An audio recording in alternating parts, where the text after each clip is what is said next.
Medico on the stage and mostly in the entire crowd as well. So maybe my thoughts would not how the other doctors would think, but at the outset I would like to congratulate Colocon 2025 for being such a big success.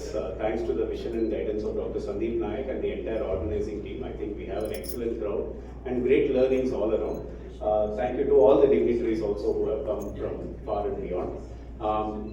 One thing we notice as administrators in the hospital is that typically a hospital's patient mix would have 40-45% of insurance patients.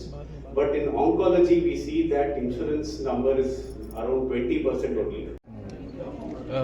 ನಮಸ್ಕಾರ. ಇವತ್ತಿನ ಕಾರ್ಯಕ್ರಮ ನಾವು ಮಾಡಿರೋದು ಕೋಲೋಕಾನ್ 2025 ಅಂತ.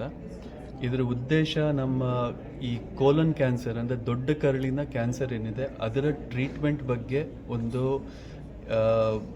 ನಮ್ಮ ಡಾಕ್ಟರಿಗೆ ಒಂದು training ಕೊಡೋದಕ್ಕೋಸ್ಕರ ಮಾಡಿರುವಂಥದ್ದು. ಇದು ಏನಕ್ಕೆ ಅಂದರೆ ಈ ಕೋಲನ್ ಕ್ಯಾನ್ಸರ್ ಅನ್ನೋದೇನಿದೆ ಒಂದು ಕಾಮನ್ ಕ್ಯಾನ್ಸರ್ ಆಗ್ತಾ ಇದೆ, ಅಂದರೆ ತುಂಬ ಕಾಮನ್ ಆಗಿಬಿಟ್ಟಿದೆ ಇವಾಗ. ವರ್ಲ್ಡ್ ವೈಡ್ ಡೇಟಾ ನೋಡಿದ್ರೆ 1 in 20% ಅಂದರೆ 20ರಲ್ಲಿ ಒಬ್ಬರಿಗೆ ಅವ್ರ ಲೈಫ್ ಟೈಮಲ್ಲಿ ಯಾವಾಗಾದರೂ ಈ ಕೋಲನ್ ಕ್ಯಾನ್ಸರ್ ಬರೋ ರಿಸ್ಕ್ ಇರುತ್ತೆ. ಇದಕ್ಕೋಸ್ಕರ ನಾವು ಈ ಕಾರ್ಯಕ್ರಮದಲ್ಲಿ ನಮ್ಮ ಭಾರತ ದೇಶದಲ್ಲಿರುವ ಹಲವಾರು ಎಕ್ಸ್ಪರ್ಟ್ಸ್ನ ಕರೆಸ್ಬಿಟ್ಟು ಅವರಿಂದ ನಮ್ಮ ಜೂನಿಯರ್ಸ್ಗೆ ಒಂದು ಟ್ರೈನಿಂಗ್ ಏನು ಮಾಡಿಸ್ತಾ ಇದ್ದೀವಿ. ಅದರಲ್ಲಿ ಒಂದು 200 ಜನ ಪಾರ್ಟಿಸಿಪೇಟ್ ಮಾಡಿದ್ದಾರೆ.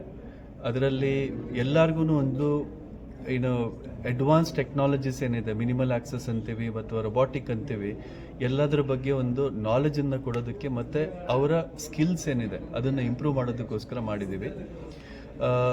ಇದು ತುಂಬ ಸಕ್ಸಸ್ಫುಲ್ ಆಗಿದೆ. ಇದನ್ನು ಸಕ್ಸಸ್ ಮಾಡೋದಕ್ಕೆ ತುಂಬ ಜನ ಕಷ್ಟಪಟ್ಟಿದ್ದಾರೆ. ಇದರಲ್ಲಿ ಡಾಕ್ಟರ್ ಭರತ್ ಮತ್ತು ಡಾಕ್ಟರ್ ಶ್ರೀಕಾಂತ್ ನನ್ನ ಪಕ್ಕದಲ್ಲಿ ನಿಂತಿದ್ದಾರೆ. ಇವರು ಆರ್ಗನೈಸಿಂಗ್ ಸೆಕ್ರೆಟರಿ ಆಗಿ ಕೆಲಸ ಮಾಡಿದ್ದಾರೆ. ಇದರಲ್ಲಿ ನಾನು ಇದರ ಚೇರ್ಮನ್ ಆಗಿ ಇದನ್ನು ಓವರಾಲ್ ಗೈಡ್ ಮಾಡಿದ್ದೀನಿ. ತುಂಬ ಜನ ಇದರಲ್ಲಿ ಕಷ್ಟಪಟ್ಟು ಈ ಪ್ರೋಗ್ರಾಮನ್ನು ಸಕ್ಸಸ್ಫುಲ್ ಆಗಿ ಮಾಡಿದ್ದಾರೆ. ಇದರಿಂದ ನಮ್ಮ ಜನರಿಗೆ ಬೆಟರ್ ಟ್ರೀಟ್ಮೆಂಟ್ ಸಿಗಬಹುದು ಅನ್ನೋ ಉದ್ದೇಶದಿಂದ ನಾವು ಮಾಡಿದ್ದೀವಿ. ಅದೇ ನಮ್ಮ ಮುಖ್ಯ ಉದ್ದೇಶ. Thank you sir. ದೊಡ್ಡ ಕರಳಿನ ಕ್ಯಾನ್ಸರ್ ಸಿಂಪ್ಟಮ್ಸ್ ಯಾವ ಥರ ಬರ್ತದೆ? Okay, you want to address? Okay. So ದೊಡ್ಡ ಕರಳಿನ ಸಿಂಪ್ಟಮ್ ಹೇಗೆ ಬರುತ್ತೆ ಅನ್ನೋದಕ್ಕಿಂತ ಮುಖ್ಯ ಇರೋದು ದೊಡ್ಡ ಕರಳಿನ ಕ್ಯಾನ್ಸರ್ನ ಸಿಂಪ್ಟಮ್ ಬರೋ ಮುಂಚೆ ಹೇಗೆ ಕಂಡುಹಿಡಿಬೇಕು ಅನ್ನೋದು. ಅದಕ್ಕೆ ಸ್ಕ್ರೀನಿಂಗ್ ಅಂತಾರೆ. ಸ್ಕ್ರೀನಿಂಗ್ ಈಗ ನಮ್ಮ ಇತ್ತೀಚೆಗೆ ಬಂದಿರೋ ಒಂದು ರಿಪೋರ್ಟ್ ಪ್ರಕಾರ 20 ವರ್ಷದಲ್ಲಿ ಒಂದು ಸಲ ಕೊಲೊನೋಸ್ಕೋಪಿ ಮಾಡಿಸಿದ್ರೆ ಸಾಕಾಗುತ್ತೆ. ಒಂದೇ ಒಂದು ಕೊಲೊನೋಸ್ಕೋಪಿ. 45 ವಯಸ್ಸಿನ ಮೇಲ್ಗಡೆ ಇರೋರು 20 ವರ್ಷದಲ್ಲಿ ಯಾವಾಗಾದ್ರೂ ಒಂದ್ಸಲ, ಅಂದರೆ 45 ವಯಸ್ಸಿನಲ್ಲಿ ನೀವು ಮಾಡಿದ್ರೆ ಒಂದ್ಸಲ, ಅದು 65ನೇ ವಯಸ್ಸುವರೆಗೂ ಸಾಕು ಅಂತ ಈಗ ರಿಪೋರ್ಟ್ಸ್ ಬಂದಿದೆ. ಸೊ ಅದು ಮುಖ್ಯ. ಈಗ ಅರ್ಲಿ ಡಯಾಗ್ನೋಸಿಸ್, ನೀವು ಫಸ್ಟ್ ಸಿಂಪ್ಟಮ್ ಹೇಗೆ ಕಂಡುಹಿಡಿಯೋದು ಅಂತ ಕೇಳಿದ್ರಿ.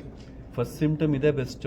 ಅದಕ್ಕಿಂತ ಬೆಟರ್ ಅದು ಆಗಲಿಲ್ಲ, ಯಾರು ಮಾಡಿಸಿಲ್ಲ ಅನ್ನೋದಿದ್ದರೆ ಫಸ್ಟು ಈಗ ಬ್ಲೀಡಿಂಗ್ ಯಾವಾಗಾದ್ರೂ ಒಂದು ಆಗುತ್ತೆ, ಮೋಷನಲ್ಲಿ ಬ್ಲಡ್ ಹೋಯ್ತು ಯಾವಾಗಾದರೂ, ಆವಾಗ ಫಸ್ಟ್ ಕೊಲೊನೋಸ್ಕೋಪಿ ಮಾಡಿಸಿ ಟೆಸ್ಟ್ಗೋಸ್ಕರ ಹೋಗೋದು ಒಂದು.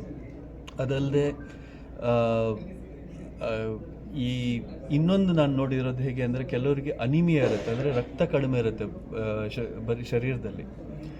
ಯಾರೇ ಗಂಡಸರು ಅಥವಾ ಹೆಂಗಸರು, ಮೆನೋಪಾಸ್ ಆಗಿರೋ ಹೆಂಗಸರಲ್ಲಿ ರಕ್ತದ ಅಂಶ ಕಡಿಮೆ ಇದ್ದಲ್ಲಿ ಅವರು ಕೊಲೊನೋಸ್ಕೋಪಿ ಮತ್ತು ಎಂಡೋಸ್ಕೋಪಿ ಮಾಡಿಸ್ಕೊಳ್ಬೇಕು. ಯಾಕೆಂದರೆ ಇದು ಕ್ಯಾನ್ಸರ್ನ ಲಕ್ಷಣ ಆಗಿರಬಹುದು.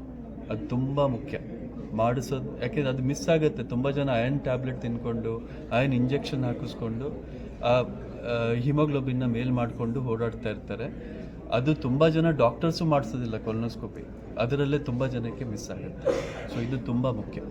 ಎಷ್ಟಾಗ್ಬೋದು ಸರ್ ಅದು ಕಾಸ್ಟ್? ಅದು ಯಾವುದು ಕೊಲೊನೋಸ್ಕೋಪಿ ಅದು ಎಲ್ಲಿ ಮಾಡಿಸ್ತಾರೆ ಅದ್ರ ಮೇಲೆ ಡಿಪೆಂಡ್ ಆಗುತ್ತೆ. ಐ ಥಿಂಕ್ ಒಂದು 3,000 ದಿಂದ 5,000 ರೂಪಾಯಿ ಇರುತ್ತೆ ಕೊಲೊನೋಸ್ಕೋಪಿಗೆ. ಅದು